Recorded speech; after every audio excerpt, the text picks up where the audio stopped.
Hi mga kabayan, welcome back sa ating panibagong video. This is Ilonggo Bisdario. And for today's video mga kabayan, pupunta kami sa court. Ano ba tawag dyan? So kukuha kami ng police clearance kasi nga ma-expired na yung ID namin. So kailangan mag-renew. So yung requirements nga ng ID is yung working permit is police clearance. So samahan nyo kayo mga kabayan. Bago lahat, mag-i-intro mo tayo paso.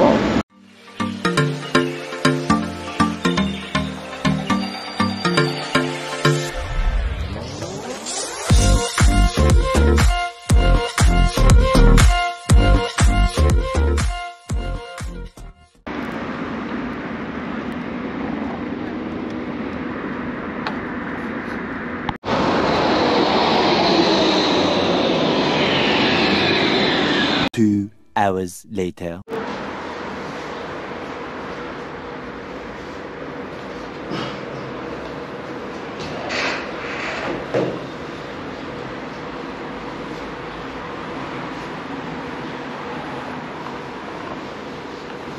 Mga kabayan, nakakuha na kami ng police clearance. So ang bilis lang, mga 3 or 5 minutes yung releasing na ano. Ito yung area dito.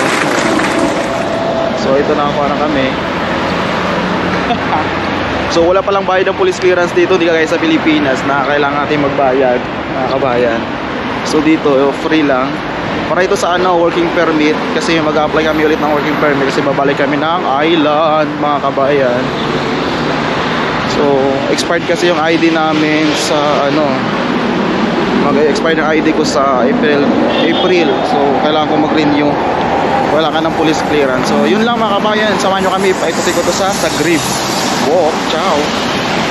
So hi guys, pupunta kami ngayon sa Asian store mga kabayan. So itong Asian store, hindi to siya malapit sa main square kasi napuntahan ko na yun.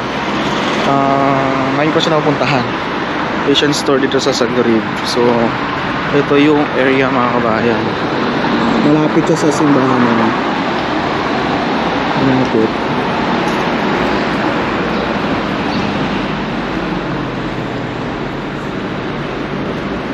So titingnan natin kung may mga mura silang Asian product mga kabayan. So nandito na kami. So ito yung paloob ng kabayan.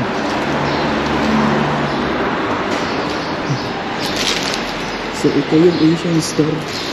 Bukas na yan mga kabayan. Ayan. So ito yung store mga kabayan.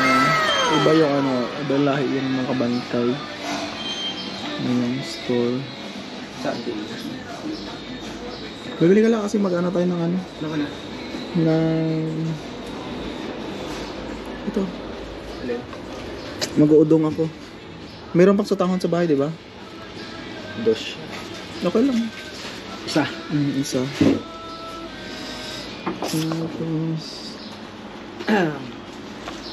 So yung owner.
dito sa Asian Store. Malapit siya dito sa ano. Yeah, you know already. Next week. We have bamboos. Bangos? Yes. Where? Just for information. Where? Like, So meron silang bangos daing, mga kabayan. Magkano daw? How much? 850. 850? Ah, okay. But good. So meron silang bangos dito, mga kabayan nga. Pag ano na lang. So gusto mo punta dito, mga kabayan, yung owner. Yan siyang bantay. Ayan, so malit lang. So may mga lokal din dito na bibili mga kabayan. Hindi lang Filipino, kompleto silang mga ano dito. That's it lang mga kabayan. Sana. Thank you. So yun yung store mga kabayan. Hindi kasi ako masyadong mag-vlog mga kabayan. Pag ganito mga ano ba, mga tawag nito, mga basta hindi ako sure, di ba? So okay na naman pala doon sa nagbantay na i-vlog ko yung ano niya, yung store. So ayan. So ito yung style ng store mga kabayan pagpasok ninyo. Ayan. Yun yung store. So kita nyo mga dyan, yung mga iba't ibang mga product. So ayun mga kabayan, malapit lang siya sa simbahan. Ayan yung simbahan po. Ayan. Ayan yung simbahan. Malapit na sa stoplight. So didiretso lang kayo doon. Ayan doon. Ayan yung building na yun. So yun yung Asian store. So may mga products na sila. Hindi ako masyado kasi mag-ano ng vlog doon sa loob eh. Alam mo, tayo mga ano eh. Minsan naiilang tayo. Ayaw kasi ng yung mapagalitan niya kasi iba. Okay lang siguro kung pag Pilipino yung bantay. Pero hindi. So yun mga products nila. So bumili kami ng pansit. So, sa birthday ko. Birthday ko kasi ngayong March 21. So pauwi na kami eh. Then so nabili kami mga kabayan. So doon. So ilalagay ko lang sa description yung address, no? Address ng store, ng Asian store. Kasi mayroon ding Asian store doon sa main square malapit.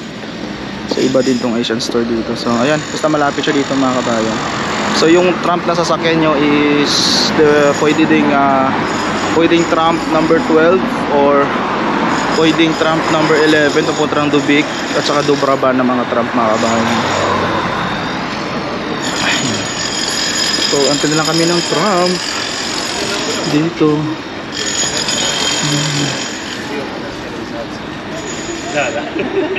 So medyo makulimlim yung panahon ngayon. Makulimlim. Kasi para maganda yung dito na side, maganda yung maganda yung area.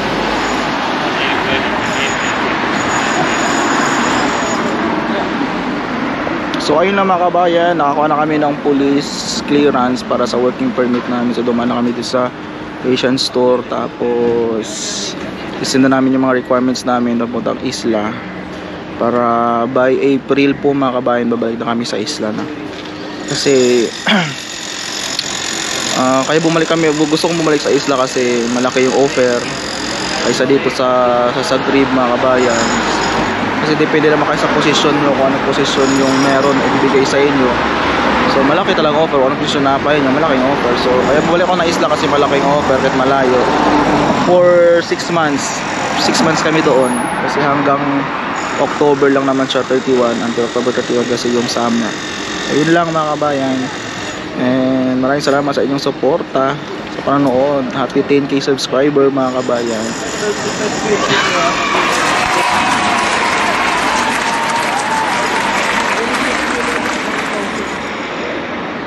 12 na tayo.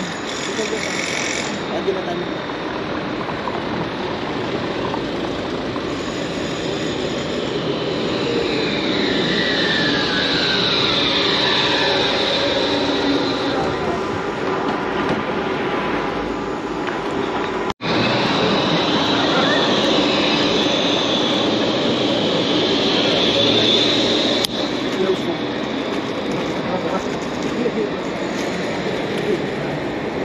So ayun mga kabayan, uwi na kami. So ang bilis lang pala kumuha ng police clearance dito sa Zagreb. Napang 5 minuto. Di ba? Ang bilis. Mantala sa Pilipinas, nako, may bayad na. Matagal pa. Kurakot. So mahal. May bayad. May bayad, sedula, barangay clearance, police clearance, NBI. Dito libre lahat. Ayan. Kurakot sa Pilipinas. Ha? Ano? Mga kurakot sa Pilipinas. Lahat may bayad. Pinagahiyan. Dito, Ang dami pang fixer. so dito kasi ikaw maglalakad ng papel, bigay mo lang yung lumang ID, yun na within 5 minutes 3 minutes bigay na kagad yung police clearance. Ang bilis mga kabayan. So ayun lang mga kabayan, hanggang doon na lang. At saka hanggang dito na lang pala yung aking video for this vlog. So maraming salamat sa inyong pagsubaybay, and don't forget to subscribe, click notification bell, and comment down below sa mga gustong magtanong regarding dito sa Croatia mga kabayan. And that's it. See you for the next vlog. Bye. Ciao.